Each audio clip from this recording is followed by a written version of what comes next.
Halo teman-teman, kembali lagi bersama Kamar Film.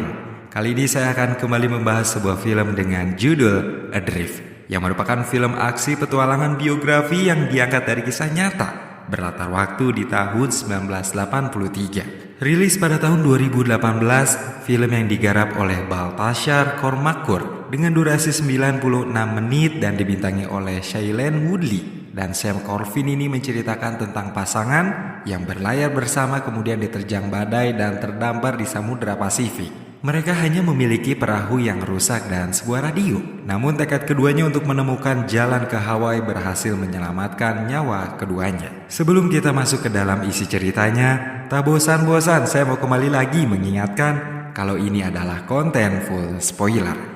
Jadi untuk kalian yang memang belum menonton filmnya, saya sangat menyarankan agar kalian menonton filmnya terlebih dahulu. Karena bagaimanapun pengalaman menonton film secara utuh akan jauh lebih baik. Jadi teman-teman, ini dia Adrift.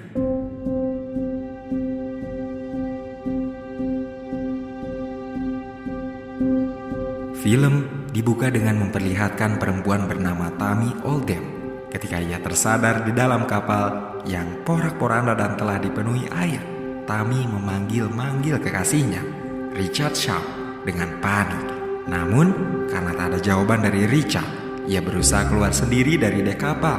Tammy sangat syok ketika melihat kapal milik teman Richard yang harus mereka bawa ke San Diego telah hancur dan terombang-ambing begitu saja di lautan. Ia melihat di ujung kapal, tali pengait yang seharusnya dipakai Richard telah terlepas. Tammy menjerit histeris karena hal itu. Ia berpikir telah kehilangan kekasihnya. Tangisnya terdengar lengking. 5 bulan sebelum kejadian itu, Tammy baru saja tiba di Tahiti pada tahun 1983 dengan menumpang di kapal orang. Ia memang suka berkelana dan pindah dari satu tempat ke tempat yang lain tanpa batas waktu tertentu. Tammy mau mengerjakan apa saja asal mendapat uang yang cukup untuknya berpindah karena ia tak memiliki keinginan untuk pulang ke San Diego, tempat asalnya. Hingga beberapa hari kemudian ketika Tammy sedang bekerja di dermaga bersama teman barunya yang bernama Deb. Untuk pertama kalinya ia bertemu dengan Richard yang datang ke Tahiti dengan kapalnya yang dinamai Mayaluga. Richard sudah tertarik dengan Tammy sejak awal perjumpaan mereka, begitupun Tammy. Kedekatan mereka dimulai ketika Richard mengajak Tammy makan malam di kapal. Tammy sangat kagum ketika mengetahui bahwa Richard telah mengunjungi banyak tempat. Foto-foto yang terpajang di dek kapal membuktikan bahwa Richard juga senang berkelana seperti Tammy. Mereka saling bertukar cerita tentang pengalaman perjalanan mereka selama ini. Richard kemudian mengajaknya berlayar bersama, yang tentu saja ditanggapi dengan antusias oleh Tammy. Keesokan harinya mereka berlayar. Richard membiarkan Tammy menguasai kemudi dan mengatur arah. Keduanya tampak sangat senang dengan kegiatan itu. Film beralih ke waktu setelah kapal hancur dan Tammy masih berteriak mencari-cari keberadaan Richard menggunakan teropong. Tangis Tammy tak kunjung berhenti karena ia panik dan cemas. Sadar bahwa ia harus segera mencari bantuan, Tammy menghubungi siapapun yang bisa menerima sinyal darurat dari radionya. Tetapi sayangnya tak ada yang mendengar. Keputusasaan hampir menyerangnya dan ia menangis sambil berbaring di geladak. Ingatannya kembali pada petualangannya bersama Richard di sebuah pulau. Mereka sangat menikmati kebersamaan itu dan menjadi semakin dekat seiring berjalannya waktu. Lalu, kondisi Tammy yang telah jauh lebih tenang membuat ia menemukan Richard yang terapung di atas kapal kecil di kejauhan. Tammy berusaha menyalakan kapal agar bisa menyelamatkan Richard. Meski ia telah berhasil menyeimbangkan kapal, mengeluarkan air dari dalam kabin dan memasang layar kembali, namun mesin kapal tetap tidak mungkin menyala karena telah terendam air. Untunglah berkat bantuan layar, gelombang dan angin laut, Tammy tetap bisa sampai ke tempat Richard terapung. Meskipun mesin kapal tidak menyala, lelaki itu masih hidup, namun kondisinya cukup mengkhawatirkan. Tammy harus menariknya berenang hingga keduanya sampai di atas kapal.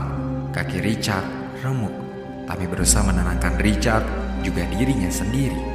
Jauh sebelum kejadian itu, Tammy dan Richard yang sedang singgah di suatu pulau pun mulai berpacaran dan saling mengenal lebih dalam tentang keluarga satu sama lain. Keduanya berencana akan berlayar bersama untuk mengelilingi seluruh dunia. Di atas kapal yang rusak parah, Tammy sudah mengobati sebisanya kaki Richard dengan memberi penyangga. Tapi ternyata tulang terusuk Richard pun mengalami cedera yang sama.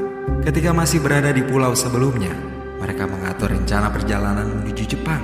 Namun pertemuan mereka dengan teman lama Richard, pasangan bernama Christine dan Peter, membuat keduanya mengubah tujuan. Iming-iming uang sebanyak $10.000 dan tiket perjalanan lain membuat Richard akhirnya memutuskan untuk ke San Diego, California. Di keadaan yang semakin mengkhawatirkan, kapal yang terombang-ambing di lautan selama 2 hari itu hanyut terlalu jauh dari dugaan.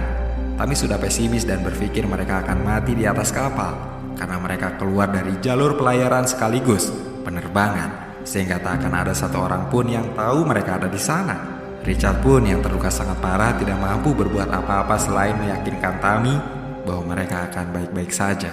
Sebelum benar-benar memutuskan pergi ke San Diego, Tommy dan Richard yang duduk di dermaga berbicara tentang tujuan mereka yang nampaknya berbeda. Tommy belum ingin pulang ke San Diego dan memutuskan untuk membiarkan Richard pergi ke sana sendiri, sementara ia memulai petualangannya yang lain. Namun Richard menolak. Ia tidak ingin kehilangan Tommy. Dan entah bagaimana akhirnya mereka sepakat tetap pergi ke San Diego bersama. Kembali ke situasi di kapal rusak, Tommy yang mengatur dan menavigasi, kemudian mengusulkan Hawaii sebagai tujuan mereka berlayar.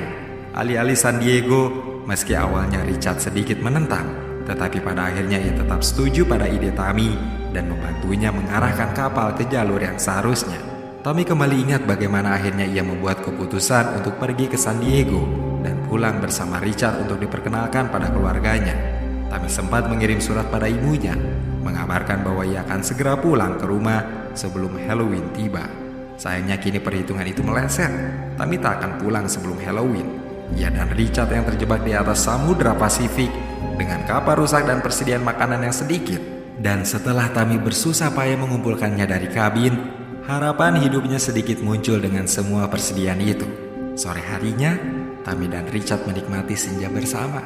Percakapan mereka menyenangkan dan Tommy akhirnya bisa tertawa lepas. Keesokan harinya, masalah baru muncul. Kapal keluar jalur lagi dan semakin jauh dari Hawaii. Tommy tertekan dan mulai menunjukkan amarahnya. Kapal yang menimbulkan suara berisik membuat Tommy semakin kesal.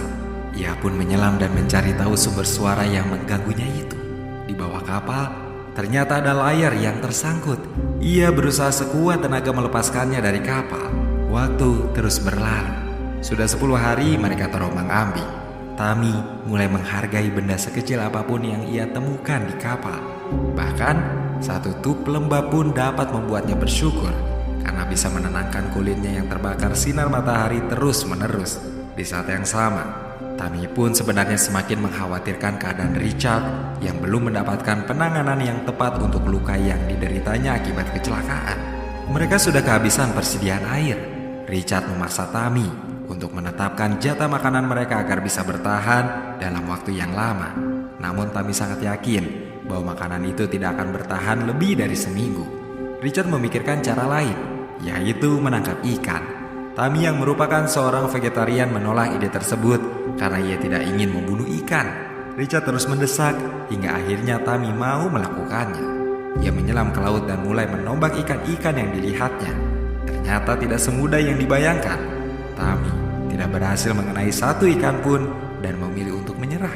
Beberapa jam setelahnya, hujan turun.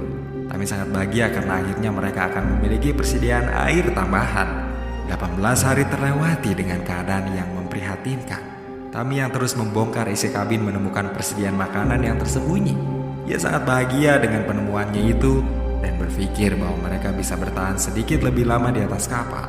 Setelah kejadian itu, ketika Tommy sedang asik bermain gitar untuk memecah kesunyian di kapal, tiba-tiba Richard berkata bahwa ia harap mereka tidak pernah bertemu sehingga Tommy tidak harus berada di dalam kekacauan yang menyulitkannya itu. Tommy berpikir bahwa itu bukan kesalahan Richard dan tak ada yang harus disesali dari perjalanan mereka.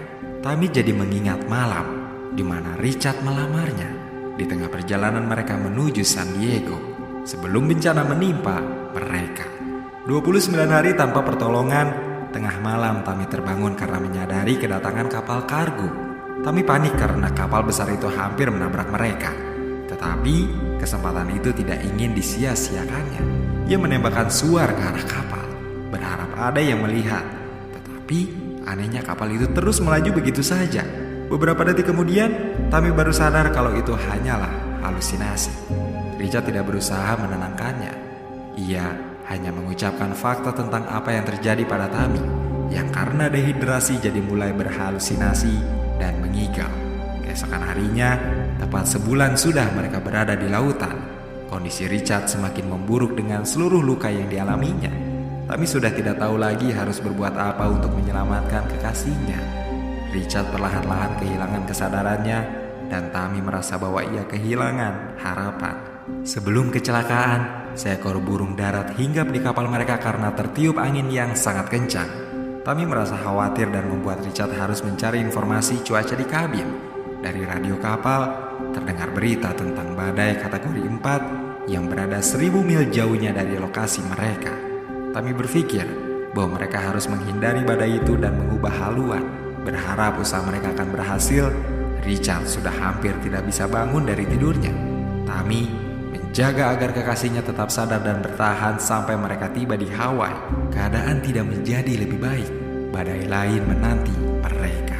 Sebelum kecelakaan, Tammy dan Richard yang gagal menghindari badai berusaha mempertahankan kapal mereka. Badai mengamuk dengan sangat ganas. Tammy berusaha menghubungi siapa saja lewat radio, mengirimkan sinyal darurat dan berharap ada yang bisa menyelamatkan mereka. Situasi di tengah badai itu semakin parah. Kapal menghantam laut dengan sangat kencang, terombang-ambing tak menentu. Di tengah kekacauan itu, Richard menyuruh Tammy untuk bersembunyi di kabin sebelum akhirnya kapal mereka terbalik. Di keadaan yang sekarang, setelah 33 hari mengapung tidak pasti di lautan, Tammy putus asa dan melepaskan Richard. Lelaki itu kemudian menghilang. Selama ini, Tammy hanya berhalusinasi bahwa Richard masih hidup dan terus bersamanya dalam keadaan sakit. Kenyataannya, Richard bahkan tidak pernah ditemukan oleh Tammy. Perempuan itu berusaha untuk dirinya sendiri sekarang. Tidak peduli dengan kehidupan vegetariannya, Tammy mulai memburu ikan untuk makan. Baginya bertahan hidup jauh lebih penting dari prinsip hidupnya sendiri. 41 hari terlewati oleh Tammy. Hari itu ia kembali melihat burung darat yang hinggap di kapal dan melihat pulau dari kejauhan serta sebuah kapal. Tammy mengambil penembak suar dan mengarahkannya ke langit dengan harapan bisa dilihat awak kapal yang berada di kejauhan. Usahanya berhasil. Kapal itu mengarah ke kapalnya dan terus membunyikan klakson. Tammy akhirnya terselamatkan. Setelah keadaannya membaik, Tammy kembali ke pulau di mana terakhir kali ia dan Richard bersama. Kapal Richard yang ditinggalkan di sana masih terjaga dengan baik dan itu membuat Tammy sangat bersedih. Ia sangat merindukan Richard dan berharap musibah tidak pernah terjadi menimpa mereka. Di akhir film, dijelaskan bahwa sebenarnya Richard telah mati di usia yang ke-33 tahun dan hilang sejak badai menghantam kapal mereka. Satu-satunya korban yang selamat hanya Tammy, yang saat kejadian berusia 24 tahun. Setelah kejadian yang sangat melukai hatinya itu, Tammy memutuskan untuk terus mengembara di lautan, tak peduli dengan apapun yang menghalanginya. Lalu, film pun selesai dengan menampilkan foto-foto masa lalu dari Tammy dan Richard.